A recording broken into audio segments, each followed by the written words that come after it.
let's go! On a Friday, it's a big weekend in wrestling. We got Money in the Bank tomorrow. Be looking for a Mega Man later in the weekend, possibly Monday. We also have, speaking of Impact here on Versus Impact versus Ring of Honor ahead here.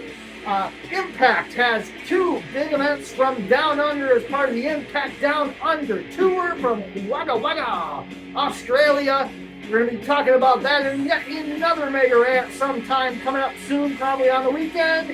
And then we got laying the rant down this weekend as well with all the industry news that you can handle in one setting. But for now, we are looking back last night at Impact versus Ring of Honor as part of the ongoing each and every week look back at the Thursday Night War known as Versus. Let's get a little bit of a breakdown on each show, and then we'll get to the head-to-head battle here. Impact was from Center Stage in Atlanta, Georgia. A pretty strong show, I thought, with a return of a particular competitor, Zach Wentz, reforming the Rascals with Trey Miguel. That's been a long time coming. I've been wondering if he was going to make it back into Impact sooner or later, and sure enough, he is back, and the Rascals are now kind of bitter heels in the storylines. Also, another debut in Impact. This was Lio Rush, who's been doing some work in New Japan, as we all know. And it looks like he's on a sort of excursion in Impact Wrestling, maybe even loaned out by New Japan on some level. I'm not sure what the deal is here with Lio Rush, but he seems to be set and locked and loaded for an X Division Championship match with Chris Sabin, potentially at Slammiversary. If anything is an indication from this show, that seems to be where things are going, as that appeared to be set up near the end of the show.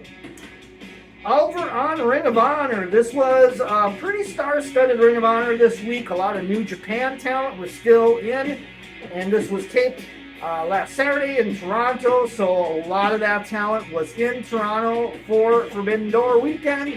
As such, we got, particularly in most of the second hour, a lot of Ring of Honor versus New Japan stuff, so that was fun for sure.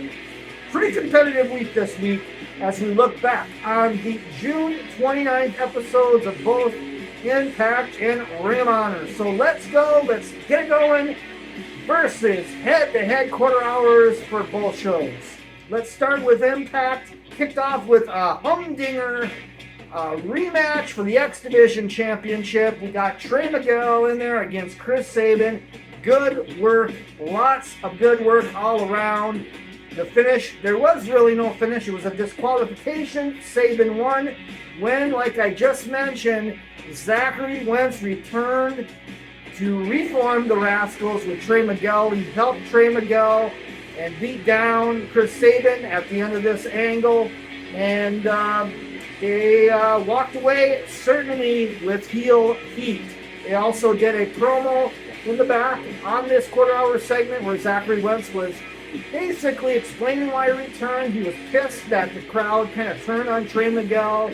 And basically they're, like I said, two bitter hills of heels, so to speak, reformed the Rascals. I'm looking forward down the road for a Rascals match with the Motor City Machine Guns. Let's get that booked, folks.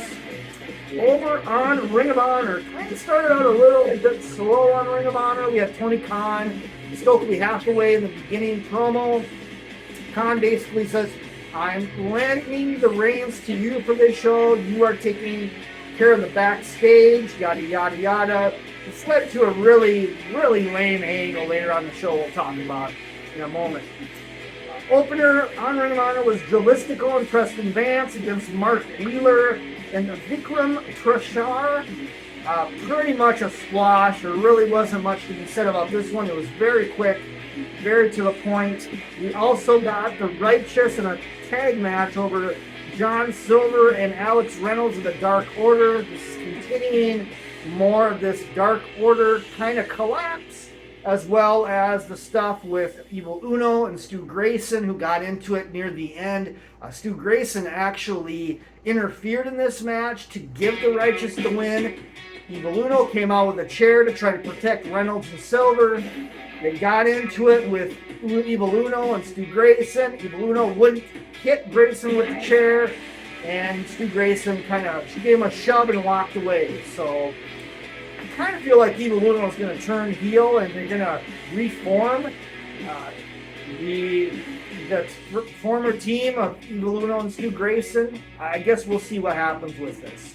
I gave Impact the nod on this first quarter hour. I thought that Saban and Trey Miguel stuff was good, and the return of Zach Wentz was definitely notable as well. Second quarter hour, let's go back over to Impact. We talked about the Rascals promo, and then Trinity went over Jay Vidal. I thought for a man versus woman match, this was not bad. I actually enjoyed it pretty well. Deonna Purrazzo was on commentary. There was a beatdown by the heel team on Trinity after the match, and Deonna Purrazzo suddenly took her time to get in the ring to make the save finally for Trinity. So building that heat for Slammiversary between Trinity and Deonna. Over on Ring of Honor, we had a rematch from last week. This was Diamante going over Layla Gray this week. Last week, Layla Gray got the win. Not really much to say about this match. Layla Gray just is really clunky and green in the ring. Claudio Castagnoli did a promo.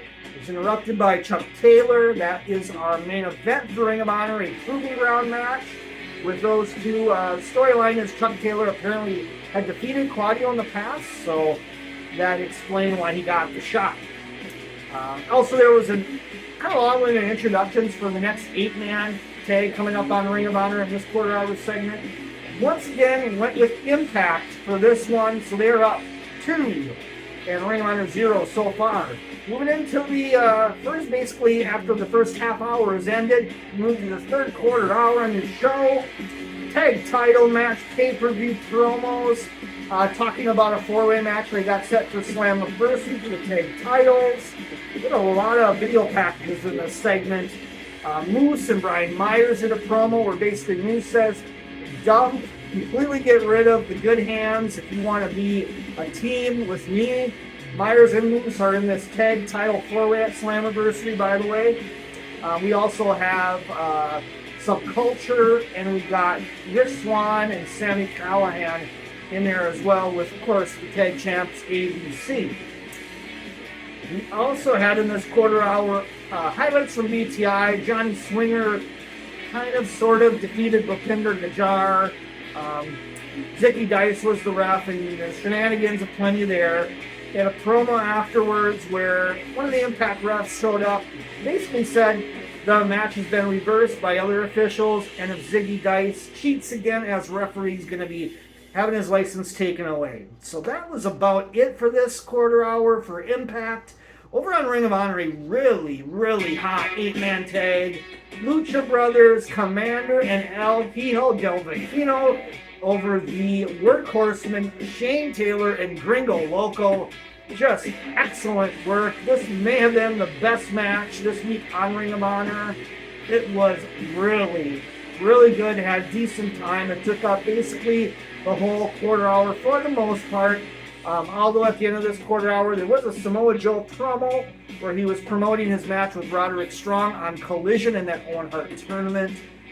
Stokely Hathaway showed up and wanted Joe basically to put in his place. Stokely Hathaway was doing like a power trip on Joe a little bit. Joe had nothing of it and put Stokely in his place, basically. I guess this was the whole thing, the whole setup with Tony Khan at the beginning of the show was all just to lead to this, which was admittedly pretty lame. I did go with Ring of Honor for this quarter hour. It was excellent, excellent work in that Lucha Brothers tag. Back over to Impact, quarter hour 4. Leo Rush making his Impact debut over Jack Price. Pretty much a squash match for the most part. There was a lot of vignettes and video packages for Dirty Dango and Santino Marella set for Slammiversary. Santino cut one of his most, I think, serious promos I've ever seen him do. Also, Kazarian and Edwards were getting into it over that finish at the last Impact show where they worked that main event against Bully Ray and Steve Macklin. There was some shit at the end where Kazarian was basically accusing Eddie Edwards of intentionally fucking with it at the end to cost him the match. Edwards was completely acting innocent and then accused Kazarian of being the guy who's got the ego. Obviously, these guys are going to have another match at Slammiversary, clearly. Over on ROH, Leo Moriarty, Big Bill over Tariq and Caro. Very much a squash. And then we got a pretty damn good six-man tag title match with the Embassy going over LIJ. That is Hiromu, Takagi, and Bushi. Finish was Bushi getting the spray in the mist into Brian Cage's eyes. He's down, but then the other guys in the Embassy, the Gates of Agony, did a double team on Bushi, and that was it for this one. Not a bad match at all. And in fact, I'm giving Ring of Honor the nod on this quarter hour, so hour in, we are tied at 2-2. Both Ring of Honor and Impact even up here. Going into the second hour, this is quarter hour 5. Masha Slamovich over Kylan King in a pretty solid match. Generally speaking, Impact had a lot better in-ring this week than some other weeks as of late. This was another example of it. Killer Kelly got involved, took out Taylor Wilde, and then in a really very, I would say, unique angle at the end of this match after Masha Slamovich defeated Kylan King, obviously setting up a tag title match with these two teams. Killer Kelly had a chain wrapped all around her, and then Masha Slamovich grabs that chain, wraps it around herself. They're like teasing kind of lesbian tones here, almost like a dominatrix kind of, or dominant submissive type of thing. This is a very, very weird, but I like it. I like it a lot. Also, there was a really good vignette with Scott D'Amore talking about his history in wrestling, and he's all trained, he's all worked with. Really good. You really should check this out if you aren't familiar with the history of Scott D'Amore. This was something else. Over on Ring of Honor, we had the United Empire promo where they seemingly challenged the Embassy for a future six-man title shot. We'll see where they go with it. Hard to say how long all these guys are staying around in the States. And then we got El Desperado over Willie Mack in another strong match on this show for ROH. And finally got the Peachy Loco for Willie Mack on this one. And this was a hard one. Both shows had very, very strong quarter hours, I felt, this time around. And this was, like I said, a really tough one, but I really liked that Scott D'Amore vignette. I thought that was really strong, and I kind of dug the Masha Slamovich kind of King match. I dug the angle afterwards. So I'm going to go Impact on this one. All right, we go into, I believe, let's see, our quarter hour 6. Kenny King on Impact went over Yuya Yamura. Kind of I don't know, it seemed like it was a little long in the tooth. Also in this quarter hour, Scott D'Amore, the promo with the good hands. Well, the good hands were trying to get in D'Amore's face, wanting a match with him. And instead, next week, we got PCO in a handicap match against the good hands instead. And like I said, Kenny King, Yamura, it was what it was in this quarter hour. There was some other stuff involving Joe Hendry, which we'll talk about in a second in the next quarter hour. Over on ROH, we had Roppongi Vice as Trent and Rocky Romero over the House of Torture members from New Japan, Sho and Yujiro Takahashi. It was alright. It was pretty solid work. Takahashi kind of slowed down the match. Sho can go. And a little rhyme there. How about that? And after the match, too, Orange Cassidy came out to make the save as the HOT were beaten down. Roppongi Vice until Cassidy came in to save his friends, in best friends, basically. I did go Ring of Honor with this one. I think that Roppongi Vice match was much more solid than the Kenny King match with Yamura. Kenny Yamura just kind of didn't flow very well, and I thought it was a little bit longer than my liking on that as well. Then we move in back to Impact, and this would be the last half hour. Now we're at quarter hour 7, and Joe Hendry came out after the Kenny King match to get in with King. They're having a match coming up, I think, Slammiversary for the Digital Media Championship. And once again, similar to Moose, Henry did a video package song type of thing where he was digging on Kenny King, razzing on him, particularly razzing on his stripper past background called Stripper Kenny was the title of the song. This was good, much like the Moose stuff. Very entertaining stuff here for sure. Also in this quarter hour, there's a lot of running advertisements for next week on Impact. They really pushed hard the Down Under Tour matches for both Friday, which one's already happened as of right now, and then there's another show that's going to happen tomorrow morning in Australia. So we talked about that a bit. They talked about Slammiversary. Just a lot of promo stuff on this quarter hour to finish it off. Over on ROH, United Empire actually lost to the team of Christopher Daniels, Action Andretti, and Darius Martin. I did not expect this a bit. I thought, given the promo where the United Empire were challenging the Embassy, I thought for sure they were going over here, but it did not happen. TJP took the fall on a double team by Martin and Andretti for the win. Also, we had a Kingdom promo with Jerry Lynn in the back. They wanted to take title match. Instead, Jerry Lynn gave them a 6-person tag, which I'm assuming is happening next week, with Maria and the Kingdom against the Infantry and Trish Adora. If you remember last week, I think it was on Ring of Honor, the Embassy beat the Kingdom, and that sets up this match. Trish Adora got into it with Maria as well. Also, they somehow fit in Athena in a really quick squash over Casey Spinelli in this one. Once again, Athena just continuing this dominance in Ring of Honor. And I went with Ring of Honor for this quarter hour for sure. Just more action where basically there was none on Impact. Then we get to the main event segments, quarter hour 8, each show. Over on Impact, we didn't have a match, but we had a Nick Aldis promo. We explained his actions, why he turned on Alex Shelley. Basically, he was tired of being kind of second fiddle, it felt like. He was talking about being pissed that he didn't get the hot tag in the multi-person 10-man tag match. Kind of weird reasoning there why they turn on Shelley. But Shelley was in the crowd as well. They started yakking back and forth. Finally, they started brawling around the ring. Chaos ensued. They get in the ring, more brawling happens. Because Sabins comes out to make the save for Shelley. And then out of nowhere comes Leo Rush, who is now kind of aligned with Nick Aldis. And ultimately, this sets up Sabin and Leo Rush coming up at Slammiversary, I believe. So, end of the show, Nick Aldis and Leo Rush, of all people, standing tall over the Motor City Machine Guns to end Impact.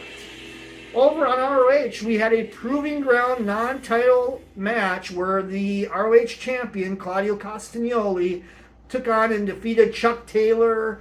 The match was alright. I'm not the biggest Chuck Taylor fan, to be honest. This just felt a little flat. These guys were trying and working hard for sure, but I just felt like, I don't know, it just, something was missing here. I think it's time to get the ROH title off of Claudio, get it on somebody that's going to be on the show week after week consistently and really standing out as a brand ambassador, and Claudio is not that, unfortunately. His spot is with the BCC in AEW programming, bottom line. Anyway, quarter hour 8, I went with Impact for this one. I just thought the angle was better. The promo was solid with Aldis. I was a bit confused with Leo Rush joining up with Aldis, but it was a very surprising ending to Impact that I did not see coming. So for that, I went with Impact for this one. And folks, we got a deadlock tie this week. Impact 4, Ring of Honor 4, and like I said, both shows this week, the in-ring was elevated for sure with the inclusion of the New Japan talent on Ring of Honor that heightened up the in-ring for ROH this week, and Impact for their own had a lot better in-ring this week, even though they didn't have a notable main event match. there was a solid entering prior to that on Impact. All right, everybody, come on back. We got lots of mega rants from the Impact Down Under tour. We're going to have one for Money in the Bank. Look for a laying the rant down probably tomorrow morning, Saturday, where we're going to talk about some predictions for Money in the Bank, as well as industry news, and a whole lot of stuff coming up next weekend, or next week too, for the holiday. Top 10 takes, count them, 4 top 10 takes on July 4th, where we're going to be looking back at 2023 so far, because starting tomorrow on July 1st is literally the midpoint of 2023. So check them all out. Stay tuned. There's plenty to come right here. That's the